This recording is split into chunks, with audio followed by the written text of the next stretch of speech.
कई बार कह चुके हैं कि वो भारतीय जनता पार्टी के एजेंट के रूप में, तो बहुत चर्चा होती थी बिहार में आरसीपी टैक्स के बारे में। अब उन्हीं को ना बताना चाहिए कि भाई क्या था आरसीपी टैक्स। तो वसूलते होंगे इसलिए उनको मालूम होगा कि आज बोल रहे हैं कि भ्रष्टाचार हो रहा हो, तो कर रहे थे भ्रष्टाचार। उनको कौन पूछ रहा है तो पता चल रहा है ना। आप भी बिहार के लाइव सिटी चला रहे हैं ना, तो जरा बिहार से जरा सब जगह से जानकारी ले लीजिए। नमस्कार, मेरा नाम आलोक है। आप लाइव स्टीज देख रहे हैं। जेडीयू के राष्ट्रीय अध्यक्ष ललन सिंह ने आज आरसीपी टैक्स को लेकर सवाल खड़े किए हैं। देखिए, ललन सिंह आज जब प्रेस कॉन्फ्रेंस कर रहे थे, जातीय आधारित गणना पर बोल रहे थे, काफ़ी सारी बातों को रख रहे थे, कैसे बीजेपी का दोहरा चेहरा जो है वो जनता के सामने धीरे धीरे आ रहा है। अब ऐसे में जब केंद्रीय इस्पात मंत्री रहे आरसीपी सिंह ने जब कल बीजेपी में ज्वाइन करते ही नीतीश कुमार और ललन सिंह पर खूब कटाक्ष किया था। इन बातों को जब ललन सिंह के सामने रखा गया तो ललन सिंह ने साफ साफ कहा कौन पूछ रहा है उनको। और आरसीपी टैक्स की खूब चर्चा होती थी, ज़रा पूछिए ना उनसे, ये भ्रष्टाचार वाला जो एजेंडा था, जो उन पर आरोप लगे थे, उस पर क्या हुआ। ललन सिंह क्या कुछ कह रहे हैं, ज़रा सुनिए।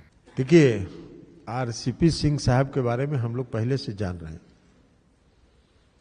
और हम कई बार कह चुके हैं कि वो भारतीय जनता पार्टी के एजेंट के रूप में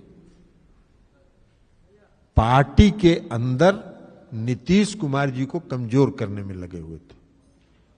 और अब उसका पुष्टि हो गया, क्योंकि अंततोगत्वा बुद्धम शरणम गच्छामि वहीं चले गए जहां जाना था उनको। इस बिहार में तो बहुत चर्चा होती थी। हम लोग तो उस समय वही पार्टी के अध्यक्ष थे। नीतीश कुमार जी ने उनको अध्यक्ष, अपने इस्तीफा दे दिया था, उनको अध्यक्ष बनाया था। तो बहुत चर्चा होती थी बिहार में आरसीपी टैक्स के बारे में। तो अब तो उनको ना बताना चाहिए कि वो क्या था आरसीपी टैक्स, जिसके लिए वो उनको शोहरत हासिल था। तो अब वो बतावे, उनको कहेगा शोहरत मिला हुआ था, उसी का ना शोहरत मिला हुआ था। अब उन्हीं को ना बताना चाहिए कि भाई क्या था आरसीपी टैक्स। तो वसूलते होंगे इसलिए उनको मालूम होगा कि आज बोल रहे हैं कि भ्रष्टाचार हो रहा हो, तो कर रहे थे भ्रष्टाचार। वही नीतीश जी तो आंख मूंद के विश्वास करते हैं किसी पर, उन पर भी आंख मूंद के विश्वास किए हुए थे।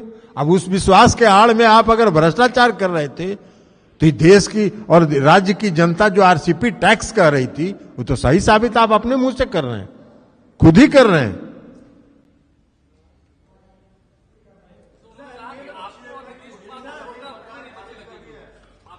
अरे छोड़िए ना, उनको चले गए हैं, जाने दीजिए उनको कौन पूछ रहा है तो पता चल रहा है ना। आप भी बिहार में ना पोर्टल चला रहे हैं, लाइव सिटी चला रहे हैं ना, तो जरा बिहार से जरा सब जगह से जानकारी ले लीजिए कि क्या पूछ रहा है। अब उनको कोई नहीं पूछता है उनको। तो जेडीयू के राष्ट्रीय अध्यक्ष ललन सिंह ने कैसे आरसीपी सिंह पर तंज कसा है और कौन पूछ रहा है उन्हें। हमें भी कह रहे थे कि आप जाकर गाँव में पूछ लीजिए, जनता से पूछिए क्या मानते हैं आरसीपी सिंह को, कितना वैल्यू उन्हें वहाँ मिल रहा है। ये बात अब समझ में आ रही होगी। जेडीयू में तो राष्ट्रीय अध्यक्ष है, नीतीश कुमार ने बनाया, लेकिन वह बीजेपी के एजेंट थे और वहाँ तो जाना ही था। इतनी देरी हो गई वो बात अलग है। ललन सिंह ने कैसे कटाक्ष किया है आरसीपी टैक्स को लेकर, आज खुद सवाल खड़े किए, आपने सुना है। हमारे चैनल को सब्सक्राइब कर लें, साथ साथ फेसबुक पेज भी लाइक करें। धन्यवाद।